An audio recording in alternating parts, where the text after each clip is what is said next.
Right. So now then you can go back to the PowerPoint and start working on Okay. okay. Okay. Now after that you only need to do two things. Stop broadcast. This is not button here.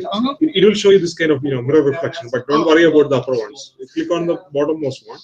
You mean after I begin? After no, after done. Oh, after Finally, that. I'll help you with that, but this Okay. is one, and then just hang up the call. Okay. That's it. Okay.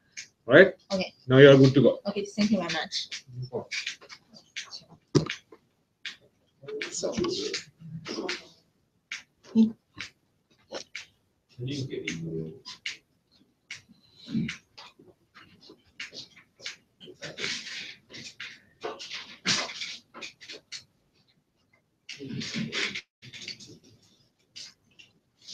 should I begin with Savannah?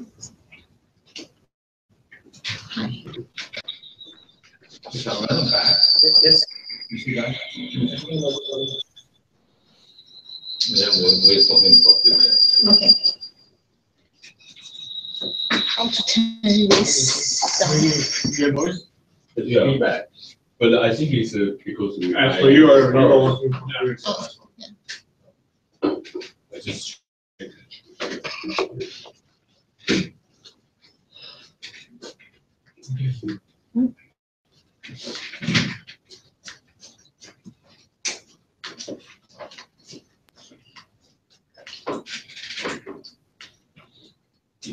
You got the other side. Oh.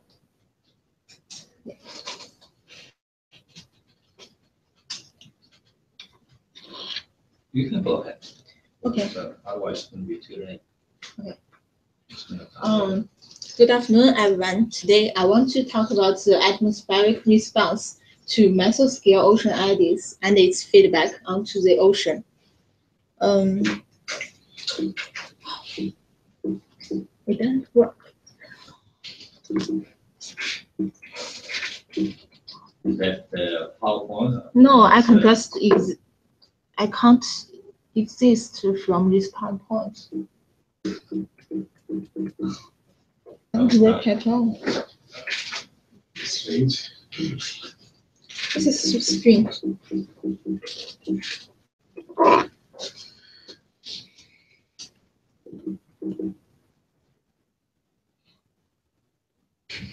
You got stuck. Restart? No.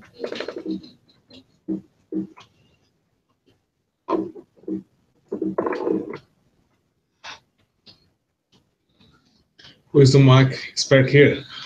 You can get an escape out of this. No, I can't escape.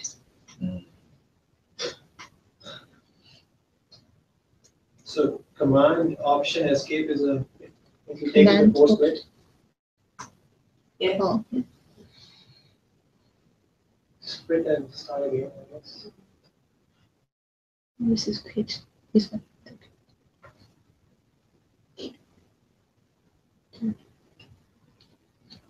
Yeah.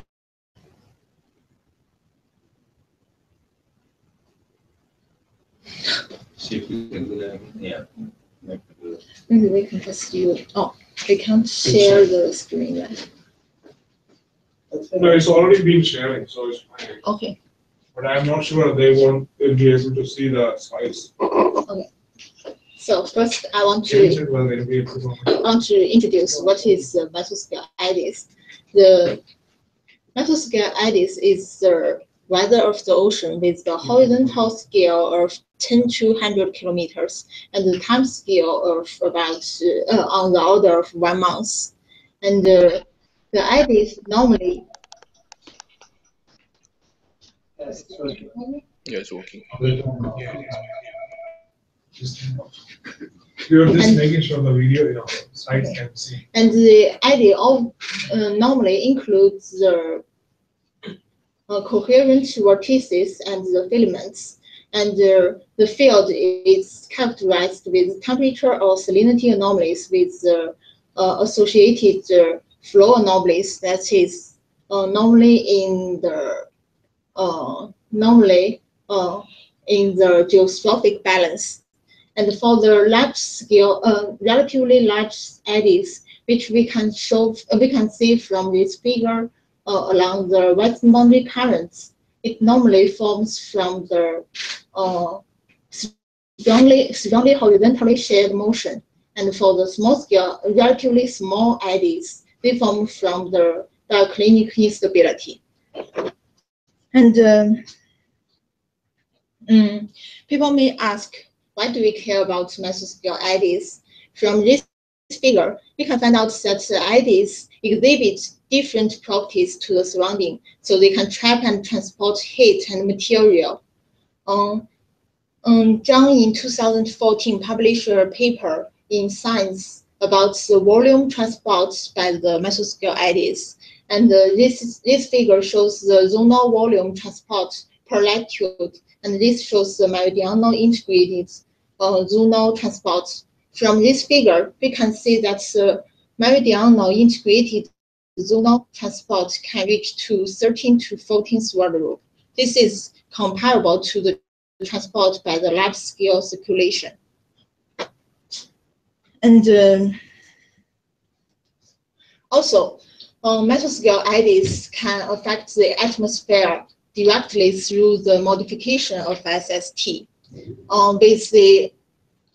With the advent of the high-resolution observation, people found out there is a positive correlation between the mesoscale wind speed and the mesoscale SST. This figure shows the correlation of high-pass filtered surface wind speed with SST. We can see there are almost there are positive correlations almost everywhere. This indicates that the ocean can drive the atmosphere through the mesoscale structures. And here, I mainly want to focus on the ocean-atmosphere interaction processes through the ocean eddies, and it can be divided into two parts. The first part is about the SST modification, and the second part is about the feedback of this modification to the ocean eddies and the ocean currents. So, about the atmospheric direct response to the mesoscale eddies, both Jesse and I have discussed it before. So here I don't want to describe every detail, but we can just conclude the results using the pictures from Fraser in 2013. And the battery? Yeah, no, out of battery, I think. Oh, sometimes it works. Yeah.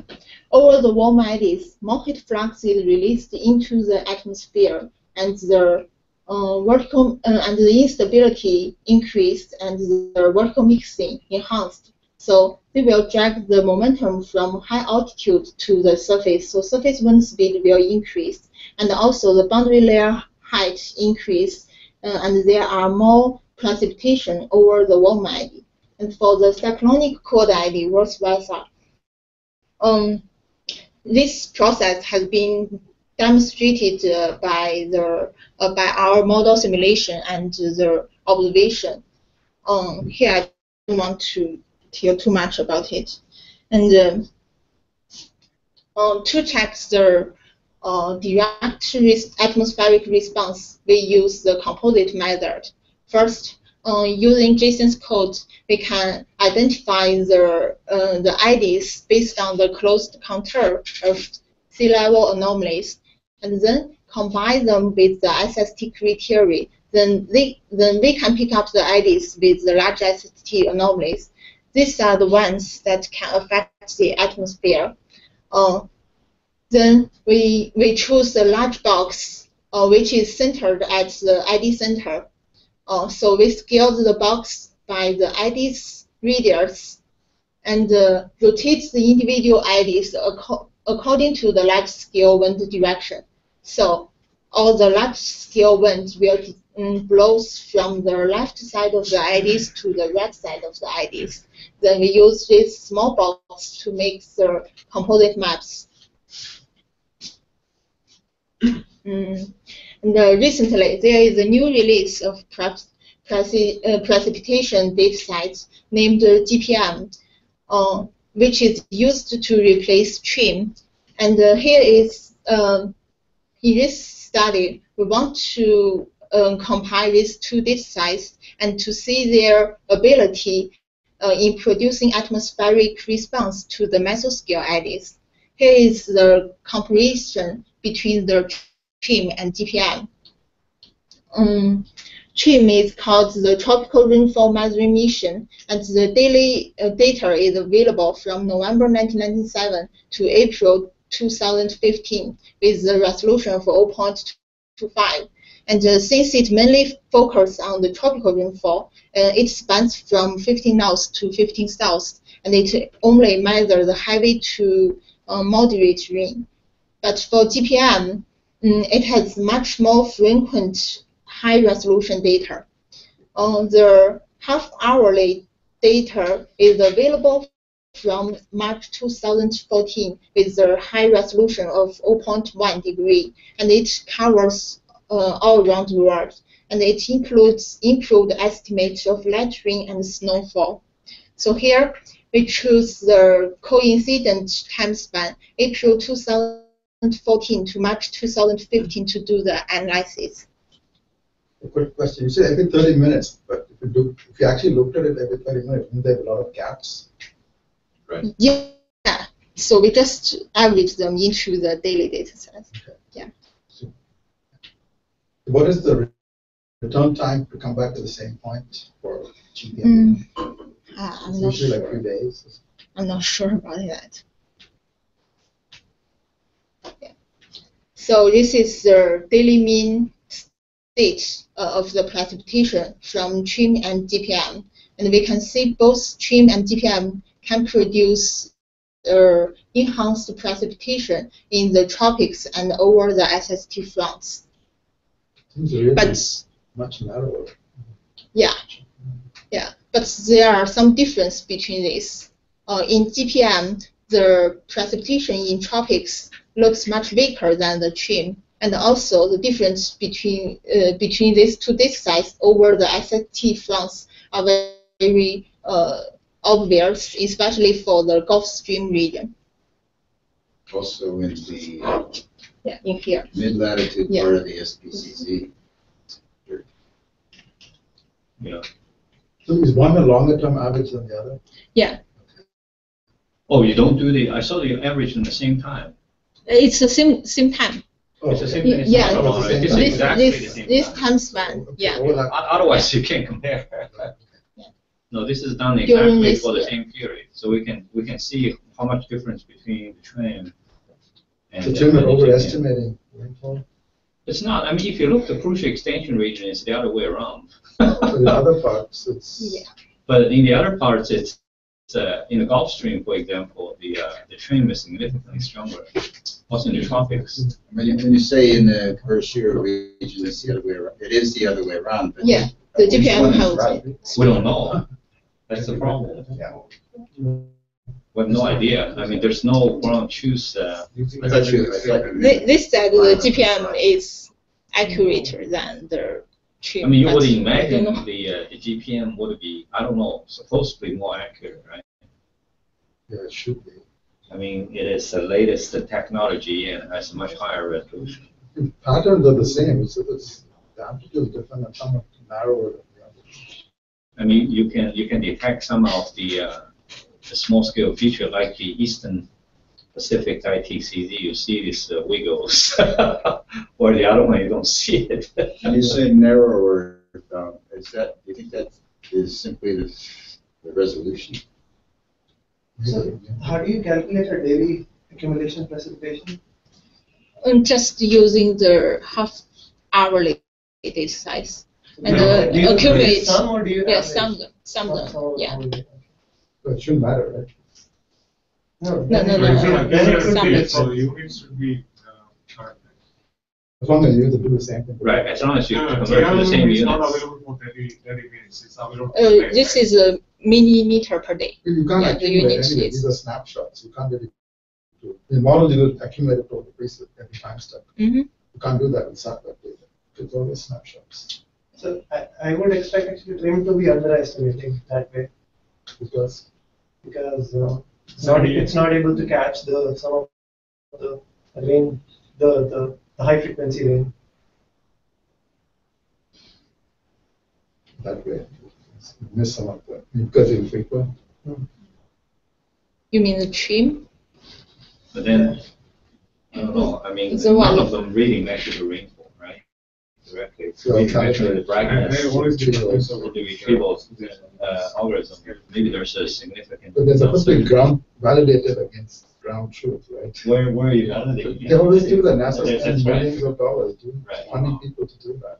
I guess one thing you can do is actually, there's a rain gauges in some of the charcoal array, like in the Pacific with the tall array, Okay. which actually directly measure the rain. Yeah, but NASA does all that stuff. NASA Right. can't Right. know. So, but we can actually double verify because you definitely see the difference here, right? Yeah. Okay. So you can certainly take a look at that. And this figure shows the Aviso SLA standard deviation. And we can see over the SST fronts, the ID are energetic. So we want to choose these 4 regions to analyze the precipitation response to mesoscale IDs. And in fact, over these 4 regions, people have did some analysis about the mesoscale ocean-atmosphere interactions.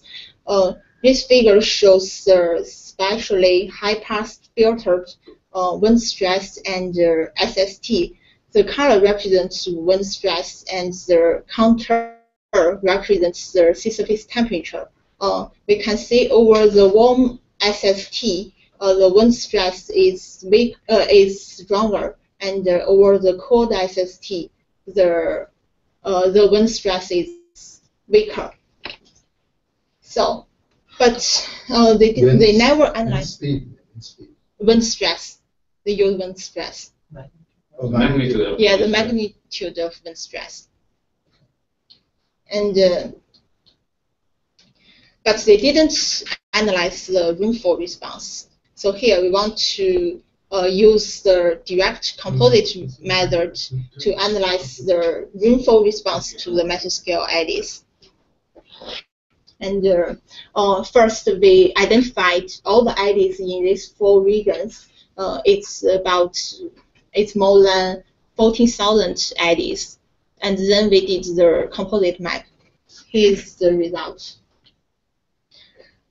This figure shows the mean composite maps of MWRR, SST, trim rainfall, and GPM rainfall. All these figures are derived by the difference between the anticyclonic eddies and the cyclonic eddies. So we can see the trim can show some enhanced precipitation over the eddies, but not as clear as GPM. And from GPM, we can see the enhanced precipitation is very clear over the warm SST. This is for the same period, or is for what period is this weather? This is just for 1 year. Yeah. For the Coincident overlap. time span of That's only history. overlap. That's only overlap. Trim guide, right? Trim, I think they stopped that. And where do you get the sea surface height data from? Aviso. Also for the same period. Everything is done in the same period. And we found a symmetrical response between the cold and warm eddy. The upper panel is for the cyclonic cold eddies, and the lower panel is for the anticyclonic warm eddies. For the cold eddies, neither trim nor GPM can produce the reduced precipitation over the cold SST. But for the anticyclonic eddies, we can see the enhanced precipitation very clear in both 2 data sites. So there's a symmetry. Yeah. Actually big. So you have to suppress rain That's right. in order, and that's harder to make. That's right. Yeah. It's easier to destabilize atmosphere than, especially in mid-latitude atmosphere is pretty stable already, I guess. In general. So you do get an asymmetric response, which is interesting.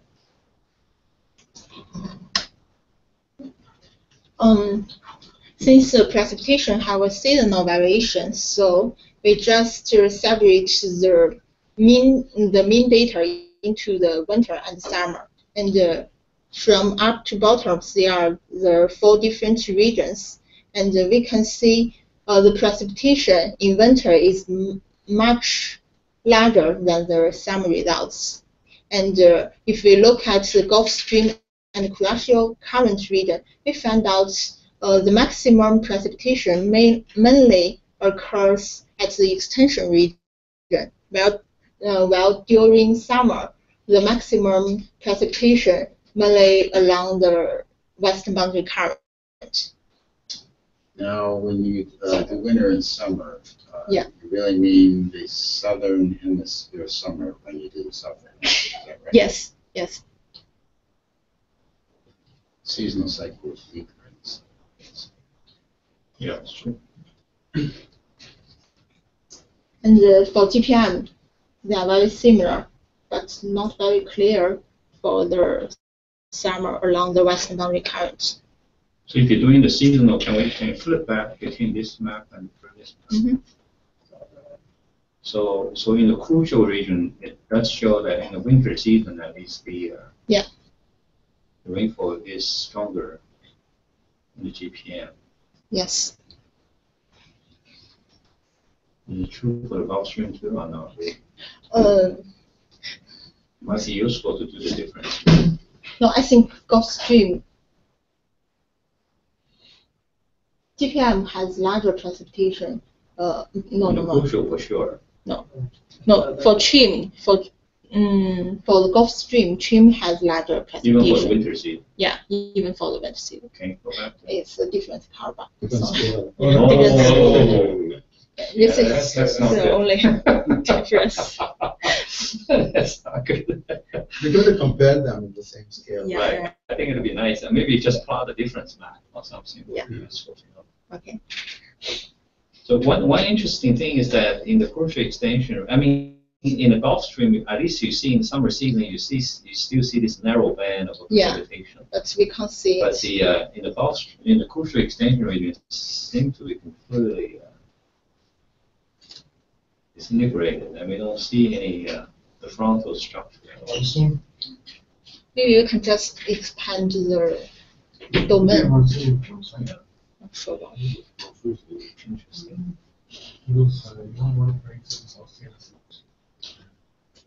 And this is the mean composite maps of the IDs for winter and summer. During winter, we can see both Chim and DPM shows very large enhanced precipitation. But during summer, we can still see some imprint over the warm SST, but it's not as clear as the winter. And for this, we have thought about the reasons. There are 2 reasons that could be related to this difference. First, if we check the sea surface temperature difference, we can see during winter, the sea surface temperature normally can reach to 2 degrees. Well, during summer, the SST difference anomaly can only reach about 1 degree. So these large SST anomalies could produce some stronger atmospheric response. And the second reason may be related to the storm. So what does that the decrease in rainfall upstream the eddy? What does that mean in the trim? You mean this one? The blue color, yeah. Yeah. On upstream the eddy. What would it mean? In fact, it's the background. Okay. Yeah.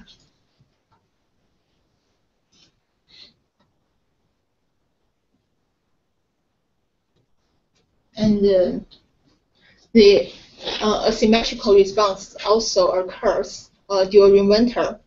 In winter, we can see for both the cyclonic eddy and the anticyclonic eddies, there are some imprint over the eddies, but the anticyclonic eddies have much stronger response than the cyclonic eddy. And during summer, over the cyclonic eddy, we can't see any imprint over the eddies. But even for the anticyclonic eddies, we can see some imprint, but it's much later than winter. So here is the conclusion for part 1. First, the eddy-forced rainfall response is significantly enhanced in the GPM rainfall. There are an asymmetry between the cyclonic cold eddies and the anticyclonic warm eddies, and the latter produce much stronger rainfall response. And 3, the rainfall response is particularly strong during winter than summer, which may be related to the larger SST anomaly and the atmospheric synoptic storms. I wonder if there would be some way to scale out the straight amplitude difference. You can do the coupling coefficient, right? Divide the rainfall response by this. Because it's very good for positive and negative separately. So just to tell if the difference winter to summer, I can't think of any different reason why it would be a difference other than strength. So somehow could take the strength effect out. Right. You can compositing eddies with a comparable SST anomalies. Those you can take all those eddies, which only carries the similar amount of SSTs, and then just compositing the subsets of those, the precipitation of those eddies. So what is the reason that the eddies are stronger? The anomalies are stronger in the winter than the summer. you mean between the cyclonic? Yeah, say cyclonic summer, cyclonic winter. You say the cyclonic winter eddies have larger amplitude. What's the reason?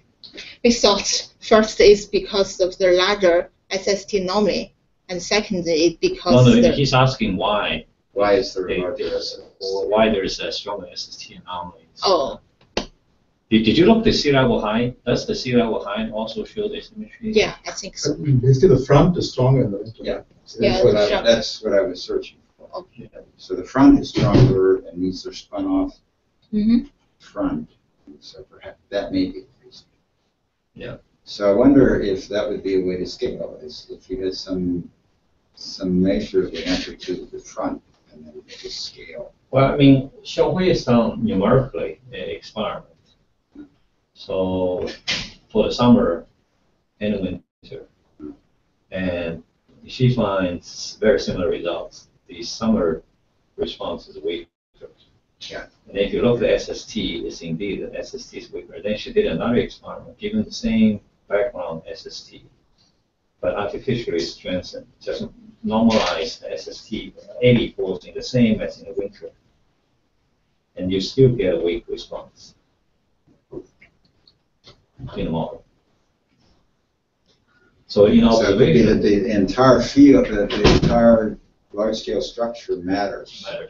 So my suspicion is it has something to do with the synoptic storm which passes the warm eddies, which really sucks a lot of the latent sensible heat, and which really seems to be really contributing to a rainfall response. So in the model, we have done composite, dividing the response during the stormy days and during the non-storm days. And you see, I think we do see a stronger response during the stormy days. So that could be another reason. Although we haven't done, I mean, one of the things I think we could do is actually using the rate analysis data due for this year and identify the storm days and see whether we can actually divide the response into 2 categories and see whether we can really identify that. One possibility during the summer there's no storm essentially in the region. What about if you bin it according to the precipitation amount? Say that again? What if we bend this with the precipitation amount? Right. Would Right. that- Look the PDFs. Yeah, we can do that. You, Uh, no, you did PDFs, right? No, because the rainfall is not a round circle, so it's harder to Yes, see. Yeah, We'll be better off doing based on SST. it's hard to do that. It's very noisy. Yes, probably very noisy. But anyway, there's still lots of things that's interesting to find out. That There is- is one precipitation maximum to the lower left of the sonic areas Listen, in both directions. this should be the lab scale front influence. Yeah. What if you separate this into different regions? This is the average of Uh, all it's- 4 regions, right? Yeah. It's the same. Yeah, it's very similar. You always have the Only the difference is about the background. Yeah. For the imprint is very similar. Even the number of eddies during winter is more. I don't think so. I think they are very similar. Only strength changes. Yeah.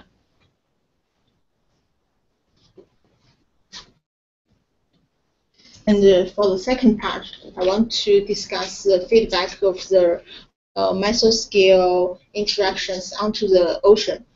This figure I'm is from. sorry, Okay. I was wondering about one other thing. I Mhm. was late. When you bring all the eddies, you do something to bring them all to the same size when. Yes, scaled by its So- readers. Yeah. So you could take a large eddy that really touches a lot of the atmosphere and you bring Yes, it down. yes. I just choose a very large box. That would also have an effect. So that would have an effect. Mhm.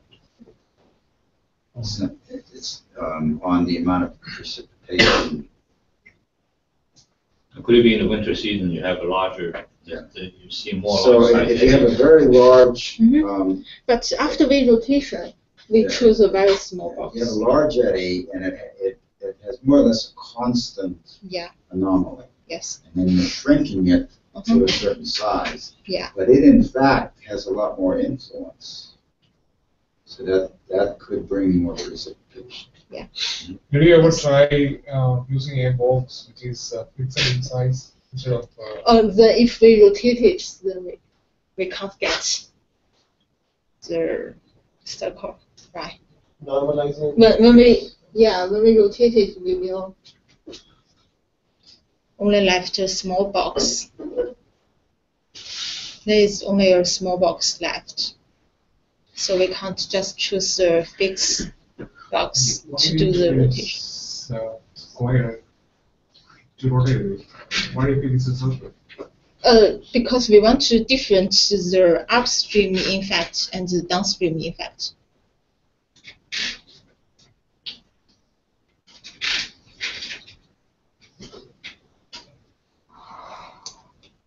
From our model results, we can see there are some convergence on the downstream of the IDs. Mhm. This may introduce the precipitation. So we have to separate them into the downstream and upstream. So continuing with Dr. Paneera's point, Mhm. so what if so when you've identified the eddy, you haven't yet normalized them with the 3 eddy radii. Yes. What if we can get a precipitation and get another normalized precipitation with respect to the size of the something like that?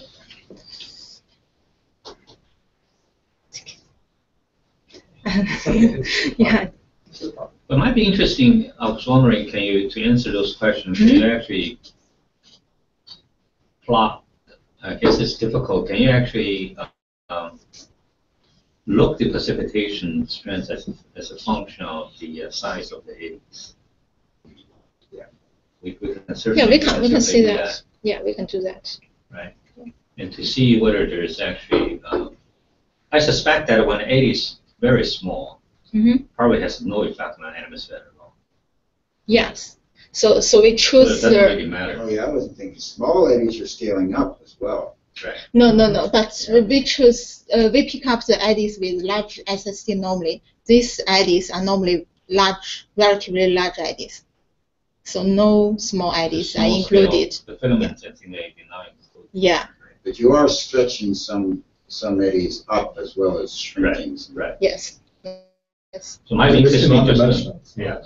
So might be interesting just, plotting the precipitation responses if we can. The question is whether you have enough eddies to really I think do that, yeah. we have more than 14 solid eddies. That's a lot. Yeah, that's a lot. So, but the independent eddy is probably not Yeah. 14, because you're taking daily averages. So the same eddy is attracted at different times. So that number is the total or after applying your SST criteria? I think the total. Yeah. So Okay.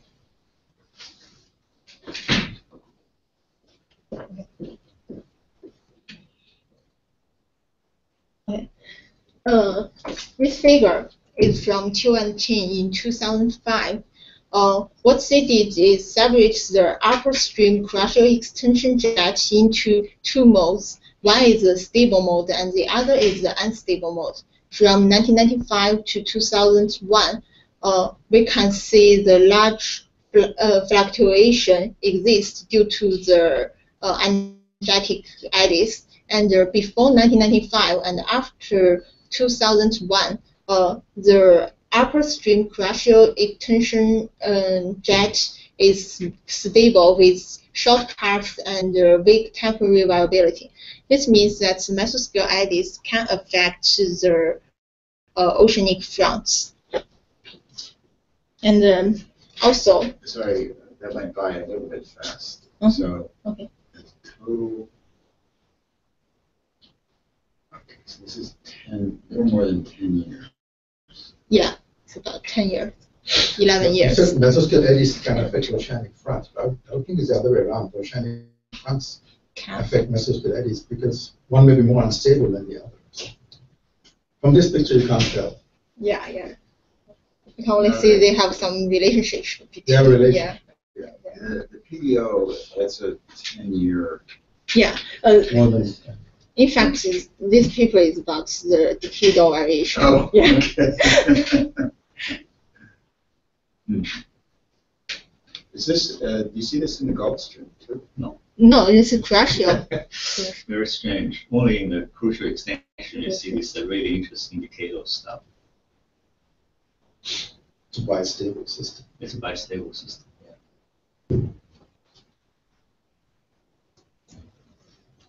And ocean eddy can also affect the heat flux from the ocean into the atmosphere.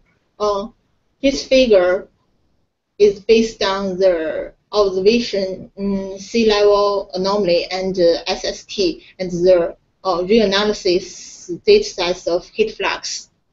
So the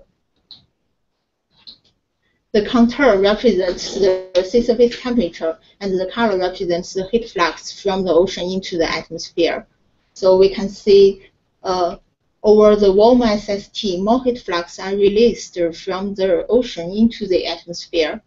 And for the lower panel shows the linear relationship between the SST anomaly and the heat flux anomaly over both the anticyclonic eddies and the cyclonic eddies. And we found out for the anticyclonic eddies have bigger coupling coefficients than the cyclonic eddies. And this linear relationship may indicate that the heat flux can provide an energy sink for the eddy, so they can affect the eddy's energetic or evolution, and then may affect the. Wait. So is the number right now, is that a slope? 30. Yeah, this is a coupling coefficient. So it's in units as a watts per degree, meter square per degree. So Yes. it's every every 1 degree SST change. Change about 14. Every increase in SST by 1 degree, you would increase the heat release into the atmosphere by about 39 watts Yes. per meter squared. Right? Yes. Every degree decrease, you would actually absorb 31 watts per meter squared. Yes. So you're talking about the slope of the red line? Yeah. Yes. The difference is not I very just large. saw it. Also, It's there are large, outliers, right? Outliers. They're outliers for the really big ones. Is that what you Yeah. understand? Yeah. I mean, you certainly don't, This is a standard deviation. you certainly don't trust all those decimal points. Right. I don't So think. what is how would you tell the statistical significance of the difference between those two? Yeah. You can test that. But you're starting with something nonlinear that makes it messy. It's Yeah. different for positive. Negative. I So would yes, now that's say different. that And the Monte Carlo. I will now say this is very not. I mean, symmetry. I mean, I would say more or less they're linear. But it's, yeah. But the thing is that these are reanalysis. They don't really do a good job of this. Yeah. That's what I also wanted to do, like, Because for heat flux, we don't have observation data. Right. Well, you can look at a couple model. Yeah, I have already looked at the cover model, and it's very similar. there are Yeah. other heat flux products derived from satellite observations, right? No. You can't do it from satellite. No, you can't do that from No, satellite. you say it's actually a blended product. Which The one? OA flux. OA Not flux. OA flux, not OA flux, that's another one. The OA flux doesn't have the resolution. I mean, the serious problem with all of them. Yeah. Long wave, I short don't think wave, you can have any of those stuff. You can't get most of them. So, this resolution is pretty coarse, right? It's in WF. ECMWF is about 0.8, 0.7 or 0.8 degrees. Yeah. Integrate. That's 0.75. Yeah, Yeah. integrate. That's integrate, but this is. Yeah, no. This is all ECMWF interim. They're not Yeah. ECMWF. So, heat flux, this is latent heat or This is a total heat flux. not heat? Mainly about the turbulent heat flux, I think. Total turbulence. heat Yeah, flux. total turbulent Latent heat plus flux. essentially. Plus, then yes. So it excludes short wave. Yeah. The response for the short wave and the long wave radiation is not as strong as this. I think there are only some impact of the cloud. Maybe. I'm really surprised, even without that one-to-one correspondence between SST and the analysis data set, you still get that kind of a nice composite there. Yeah. Right. So, to analyze the feedback, I use Xiaohui's model. In her model, there are two rounds. One is the control round, and the other is the filter round. The only difference between these two rounds are about the SST forcing. In the filter round, the low-pass filter is applied to the SST. So in the filter round, there is no mesoscale coupling. I don't think you should call it SST forcing, because SST is not it's a forcing for the atmosphere, but it's not really a forcing in a couple model. Okay, I will change it. And then I analyzed So both are the coupled, right? Both are coupled. coupled model. And then I analyzed the C surface temperature anomaly. This anomaly is defined by the difference between the ID impact area minus the surrounding area. The surrounding area is defined as the ring of the two radius around the one radius circle. So we get the PDF of C surface temperature anomaly. The left panel is for the cyclonic ID, and the right panel is for the anticyclonic IDs. The blue line is from the control round, and the red line is from the filter round. From this figure, we can see the SST anomaly is much larger in the filter round than control round. Also, I have just quick, just a very simple question. Mhm. So is it always my, in the anticyclonic case, my core is always, like the way you calculate the SST anomaly, is it always colder? So you always see positive SST? yeah, No, yeah, because No. no, in fact, I just choose anticyclonic warm ID and cyclonic cold ID. Oh, okay. Yeah, Okay, I didn't- this came- yeah, filter. yeah. I didn't include the You could do it the other way. I think Jesse is now you're just using SST instead of cyclone. You probably get the same answer. Yeah. Oh, yeah, sure. Maybe Yeah, I easier to think so. explain it. Mm-hmm. Okay.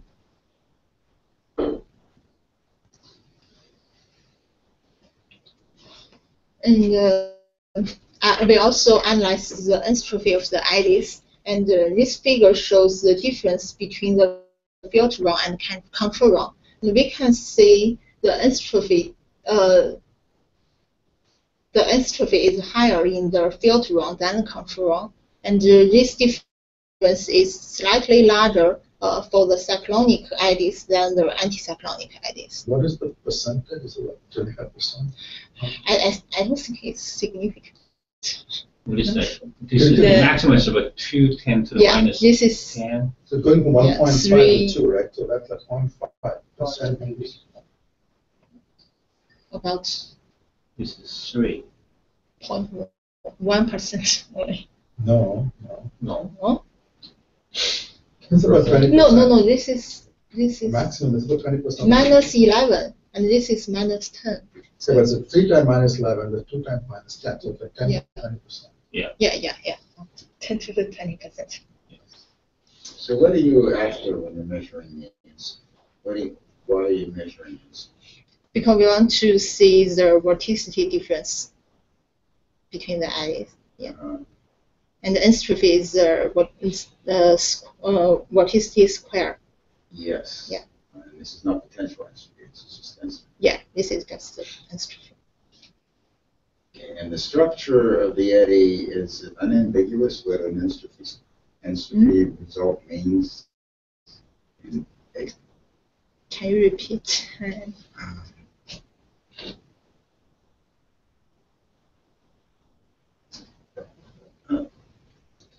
Thinking of the radial dependence of the horizontal velocity.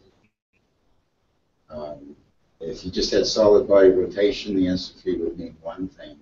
But if you had a ring of high current, the entropy would mean another. Yeah. But we can see it's exactly at the center of the eddies, so it should be. But the thing that a lot of this has been rotated according to me. So the eddy actually, if you look individually, it may not be symmetric about its rotating axis. But that is a more likely to this. compositing a lot of them.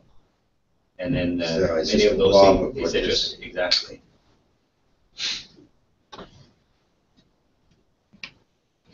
And for the eddy kinetic energies, also the filter run shows a slightly higher eddy kinetic energy than the control run. This is, Lee, I meant to ask you about this. You see a symmetry in this. Do you have any explanation why the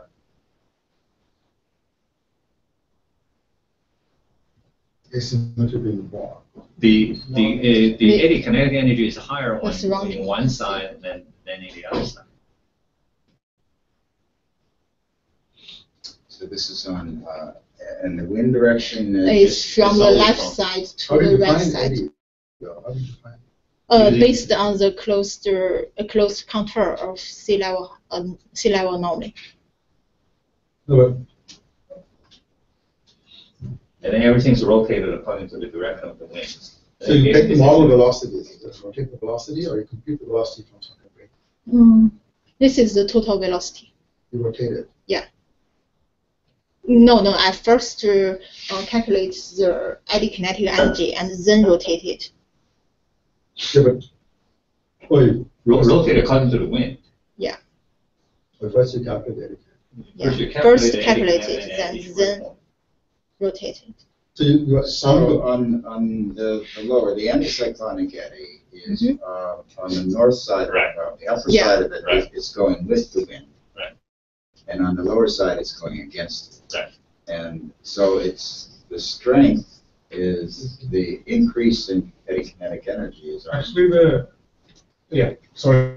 I think you're just adding the wind. Yeah, I think. Yeah, it's adding to the that's wind, what I exactly. wanted. Like that happens with hurricanes too.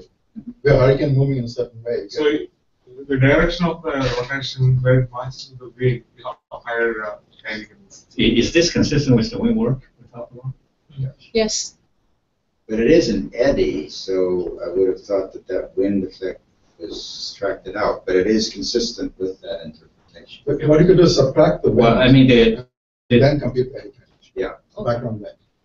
what we, I Well, mean, you haven't. I thought that's what an eddy would mean, is subtract. Just Well, identify. well, the thing is that, well, But- it's very, I mean, No, in this when we model, when we calculate- computed the wind stress, we actually is relative to the surface current. Oh, yeah, that says Yeah. everything, yeah. So the stress itself is actually, So so it's not the- wind, the- right? It's a current. so- Eddy kinetic of the current. oh yeah, this is Yeah. the current. But maybe doesn't mean current. So, We have- so, we so have in reduced the the filter simulation, Manners do not mean. essentially the eddy sees the large scale wind. So the wind essentially cross the eddy is uniform.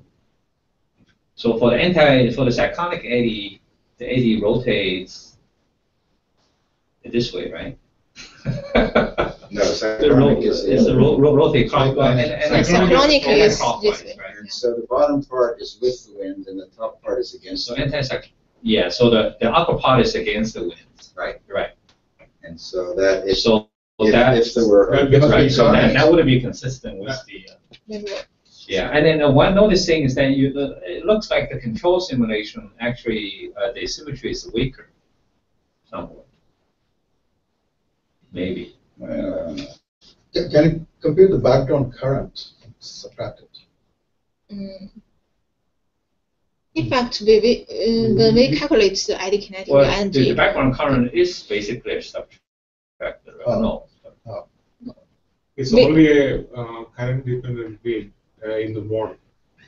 No, we're not talking about wind, is eddy kinetic energy of the ocean. Right. Well, the problem why I thought The about problem is the way- background currents too. Yes, Except that I think it's actually in the wrong side because the warm eddy normally generated to the north of the strong currents, right? Sorry, no. Yes, warm eddy is generated to the north, right? Mhm. And the cold eddy generated to the south. The current So is if going- the current going this way, so the warm eddy should be the anticyclonic eddy. So that will add up like this. Is that adding up? Yeah, Well, again, the last time we saw it was actually goes against it. But it is subtract. But in your, when you, have you looked your quasi-geostrophic, when you run in the jet model, looking at the eddies, I'm not sure if you looked at all the eddies. No, I didn't. No, but you're not defining Right. true eddy, you're Ah. defining features. yeah, I'm wondering whether you also see the symmetry like this. but we identified. But what she's doing is identifying features. To define eddy, there is a practice normal mean. That's when you get an eddy. This is No, not- we have already subtracted the zonal mean when we calculated the eddy kinetic energy. In this case. Yes, Compute the subtract the zonal mean. yes, and using the delta U to calculate the eddy kinetic energy. Okay, then what is that zonal mean of the current? Yes. So that might take care of it. I don't think it's the mean. I think it's more likely it's probably the wind work. It's the wind against it. So on one side the winds actually slow down the eddy. The other side is actually trying to slow down a little less. So it goes faster. So which means that the wind actually has a pretty strong impact on the eddy itself.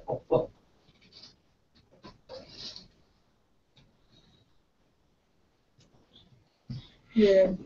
Another very interesting structure we found when we did this analysis is about the vertical velocity. From left to right, there the vertical velocity at 50 meters, 300 meters, and 700 meters.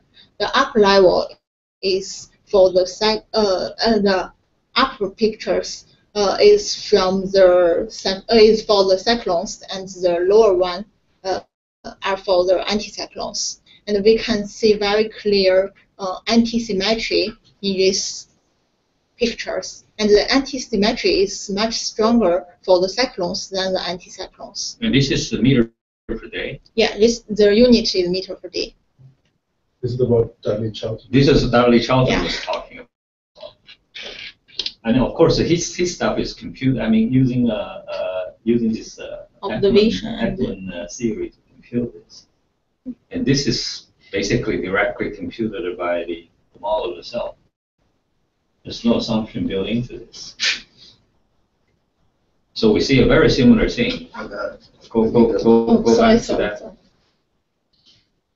And it's very strong.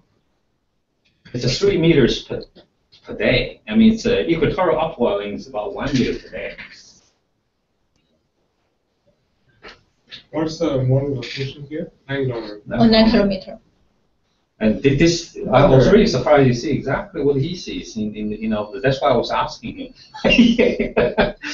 And he was so excited when he gave his talk.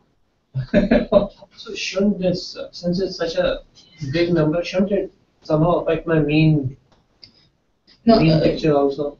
No, in fact, we have calculated that. They just average out. And this is the vertical profile. The crosswind, It's very deep. yeah, it's very deep.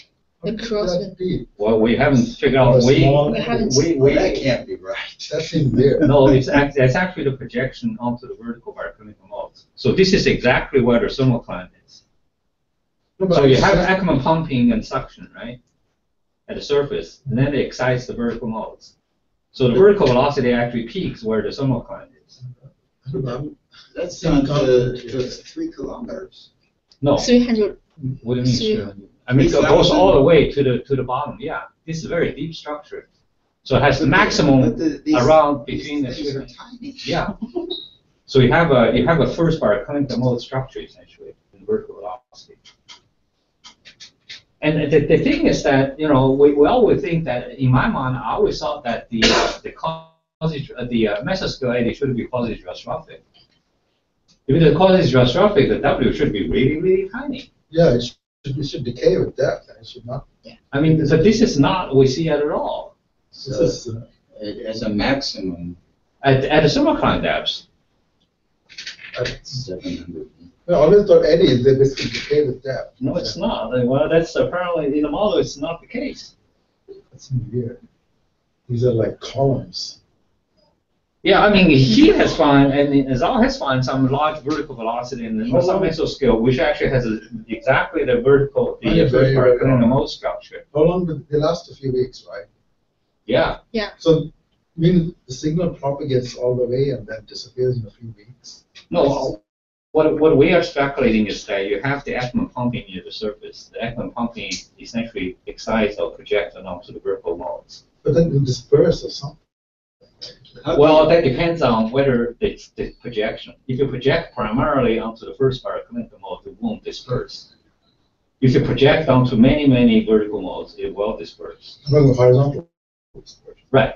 Horizontal dispersion essentially is the horizontal propagation of the vertical modes, right? Right. But if you're primarily projecting onto the first baroclinical mode, we haven't done the calculation I yet. still We find should it be able difficult to do believe right? that a small eddy, like 50-kilometer eddy, will induce a meter per day velocity at the bottom of the ocean. And it's not, well, that's not quite the bottom of the load, yeah. Yeah, 3,000 meters. Yeah. What's the vertical structure of the core sheet? Sure. Vertical structure of the crochet. Vertical structure of the crochet, how deep it is, you mean? Yeah, where's its maximum? Is it at the surface or is it below the surface? Below Below the surface, definitely. How far down? 200. And it disappears maybe at 1,000 meters. So if I have some kind of buoy sitting at 3,000 meters and an eddy comes and goes in a few weeks, you think we've seen this huge velocity change? You probably will. It's a huge velocity right at that depth. Well, I mean, it depends on what you, I mean, we can calculate in terms of the thermocline fluctuate, how many meters do you think that that depends on how fast this thing propagating through. It could be a model doing something. No, I don't believe so. I don't think so.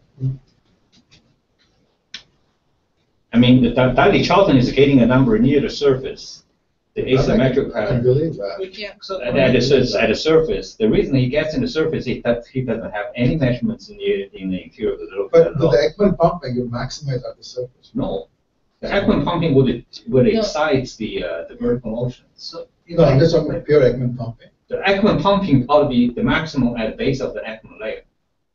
Because that's where the friction So where is disappears. the base of the Ekman layer? That's about 100 meters, Yeah, that's maybe Yeah, 50 meters. 15 to 100. But then that's what excites the deep ocean circulation, right? I mean, the wind-driven circulation essentially is forced by the Ekman pumping and suction. So over these So you're going to be lifting water. But this is like, you're following the propagating eddies, right? You're compositing all, and this feature, the eddy is propagating. So you're not lifting them. No, you're not leading, so as the eddy propagating through, then everything go back to normal again. So if you just plot a time series of your vertical velocity over these regions, would you see these wiggles? You should see Such a big wiggles even at the. So this should excite gravity waves that run out. Yeah, should- but Are you this saying only that if I take a cross section of pumping depth, Yeah. temperature, Yeah. at 3,000 meters, at these ends, You should, you should see, You can check that. you should see Not at violence. temperature. Oh, yeah, in a model, definitely, you should see that. to take a cross section of temperature, Yeah. constant depth, and Yeah. isopically, I have already seen it. I didn't show it. see that is You see Yeah. the vertical fluctuation, yeah. We can see the vertical fluctuation. But I didn't put it here. But In your case, you see even stronger ones. But You see something, our frequency is too high, your frequency is very high. so the Ekman displacement now very small. Now, what's the, we're estimating about 20 meters in your case? Several meters, Several meters. 10 meters. But, you know, the thermocline in these steps is about several hundred, 500-600 meters deep. So if you have 10 meters fluctuation, is not very much, really.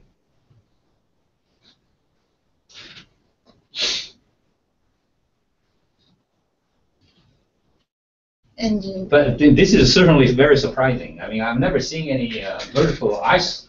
Initially, I saw this. There must be something wrong with this thing. this anti-symmetry only occurs in the crosswind direction. Yeah, if we don't rotate the eddies, it will disappear. because the dipoles move around, right? Yeah. And Yes. which means that something has to do with the Ekman pumping. Because only in the Ekman pumping you actually see this symmetry. So So we if you use don't the rotate the eddy according to the wind, if you're averaging all the eddy without rotation, then you don't see this feature. You think that Ekman pumping is exciting about the Exactly. model. so we use That's our first speculation. And why are you calling it the clinic? Because there's a peak that is so much. Not at the Yeah. surface. But that, That's what the W it's an look like. equivalent barotropic mode. W. We're looking at the W table. But a sloping model peak near the That's surface. right.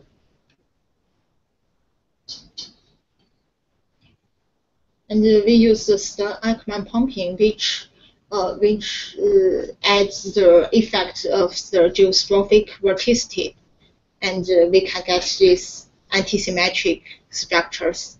But the values shows much smaller than the simulated vertical velocity.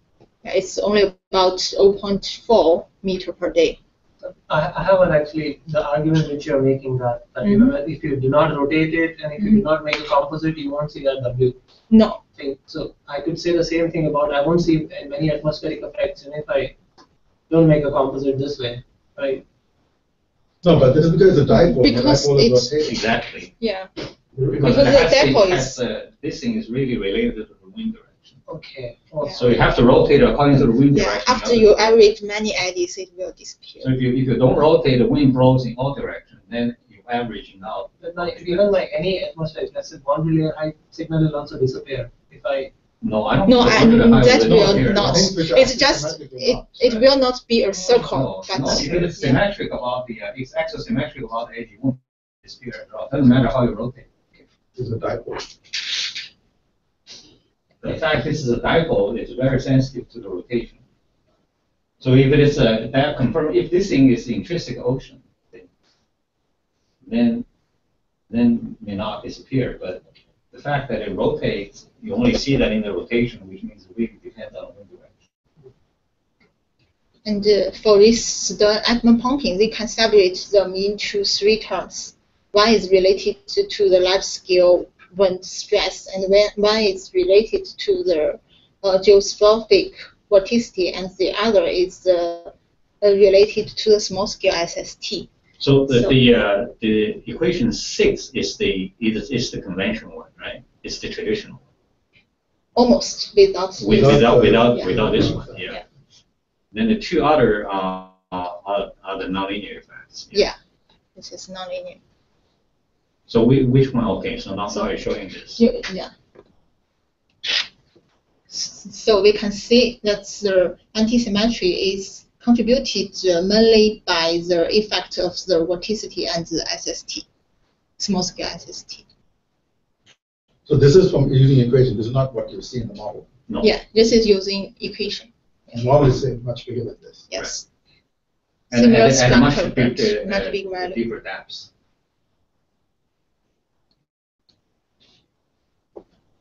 Did Charlie Sheldon have any explanation for that? No, I mean, he's very excited. He's communicating with me almost every day. He wants to chat this. He's a very energetic person. They're not going to keep up with him, actually. He's retired, so That's right. Yeah, he's sending me emails every 10 minutes sometimes asking this and that. I said, let me think about this first. No, we're communicating for sure. I have a question. Why the first term has a negative value in the cyclone eddy and positive value?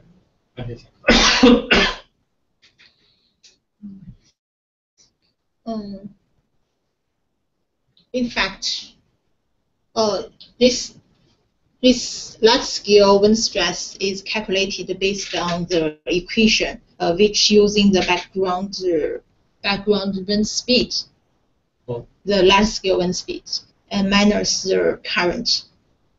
Yeah. So the curl is different for the 2 eddy wind? Yes. Yeah, the wind curl is just different.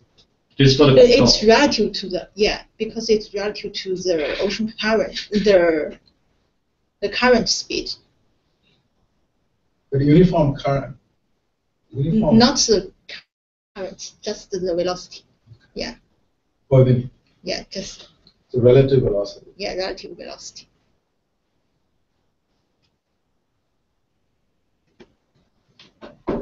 And this is the difference between these 2 rounds. The only difference occurs for the small scale SST effect. And okay. So you remove the coupling, then the symmetry went away. The anti-symmetry is still there. Well, due to the effect of right. That you should be there. And you should see that. But the small SST scale part actually. Yeah. So this why is one of the. Why are you getting any signal of the SST? Because this is a filter run, and Why do you get an SST signal? Because the atmosphere doesn't see. Can you go back to the formula? I thought it would disappear. This is a small scale SST. Yeah, small scale wind stress. But the atmosphere does not see the SST, right? So why would you see any signal? No. In fact, when we calculate it, we use the small scale wind stress instead of the SST because. No. I know, but if there's no coupling, he's right. If there's no SST coupling, why do you see the wind stress anomaly in the filter? I don't know whether it's related to the. It should be 0, right? I don't know if it's related to this term. No, but if the tau prime is equal to 0. Tau prime is not. No, but it shouldn't be tau prime be 0. It shouldn't depend on SST because the atmosphere doesn't know about the tau prime shouldn't be a function of SST anymore. How are you computing that? I just use very simple. So did you actually find filter to get how do you compute just the running mean? I think I'm using the running mean to get the small scale wind stress. Wind stress.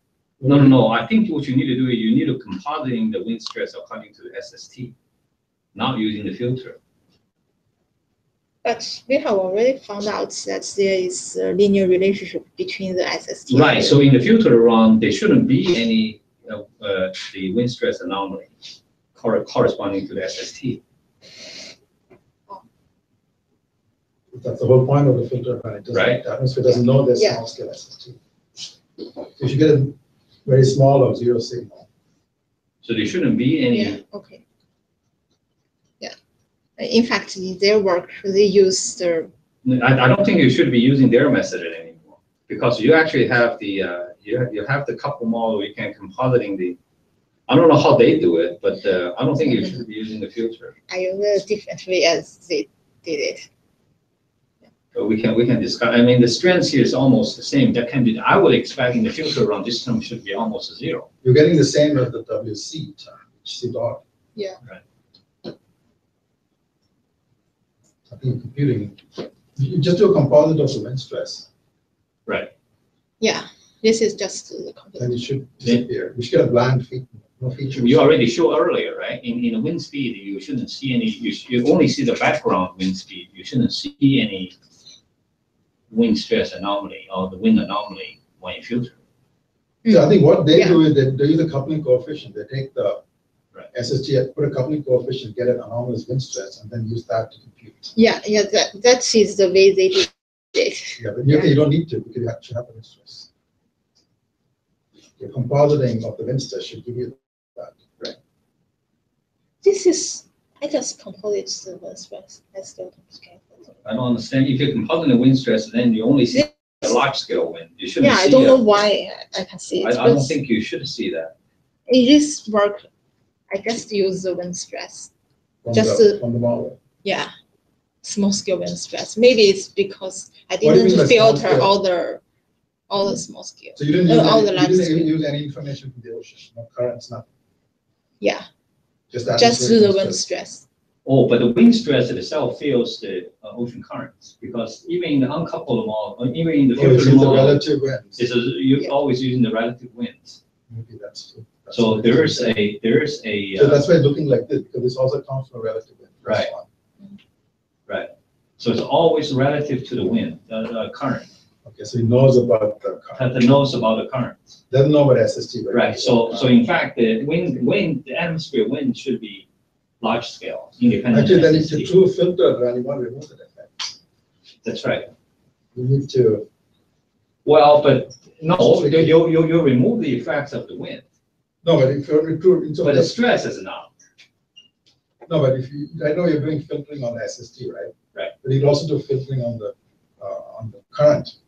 We don't do the filtering on the current. But then you can use that to compute the relative wind, right? What we can do is that we can actually rerun the model, compute wind stress independent of the current.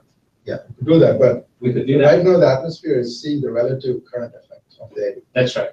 It's not seeing the heat. That's right. effect. That's right. But it's okay. But I think So that's probably the reason why she still sees that, because the stress itself is relative to the current. If the current rotates, And but I think that explains why it's the are the same, because right, they're both just getting the relative wind, right. relative current effect. There's a slightly, I mean, there's a symmetry in In the control. in the control one, but the asymmetry disappeared. I think the asymmetry is probably coming from the change in the local wind.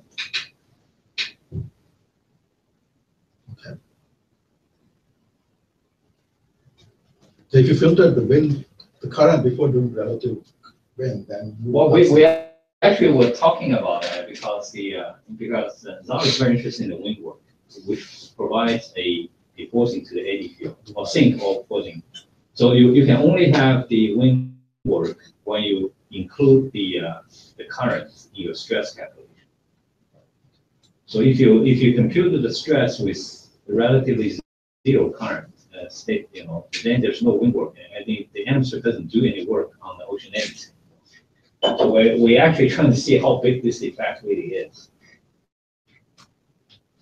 And the coupling complicates that, because you also get a local wind response to the SST. But I guess this doesn't affect the atmosphere, it only affects the. No, it doesn't affect the atmosphere. It's okay. Right. So this is the conclusion. And we still have many questions about it. I have one question. Did you compare the coupling coefficient for the coupled run and uncoupled run? Mhm. Shall we? Is there any difference? You mean for what variables? Like the For the heat flux. For the heat flux. versus SSD. Can you repeat the question? You can go back to the straight line, the Yeah. red and blue line. Just to compare the That's not- coupling coefficient in the coupled simulation and the uncoupled simulation. Control. Yeah. It's very It's with different resolution. And we are Yeah. using, sorry, you mean both the I'm just curious. It doesn't make a difference. It's good to know that. It may be the same, but it's good to point that out. Yes. I think it's very similar. I just The choose numbers two are of them. similar? Yeah, the number is very similar. But it's good to stay that because then people know. Okay. Then you can do uncoupled experiment, get same answers. I think large scale must be different, but the small scale may be very similar. Because it's probably truly coupling. Right. Because the large scale is not, it's really an atmosphere forcing the ocean, so you're probably Right. getting really large. If it's truly ocean forcing, then it should probably be the same. If it's a truly ocean forcing, you probably get very But similar. that's it's good to make that point. Right. That it is the same. That's true. Those are interesting questions. Yeah, because the large scale is changes signs. Right, exactly. Large scale, we know it's wrong, completely wrong. Yeah, that's all. Okay, questions? I think we're running late, but, no? Okay. Are there any people from remote Yeah, I side? think who is fine. Hi, who? Hi. Okay. Yeah, I don't have any question. Okay. Okay. Okay, very good. We still have a lot of questions remaining. That's, Okay. Just stop. Mhm. it's not that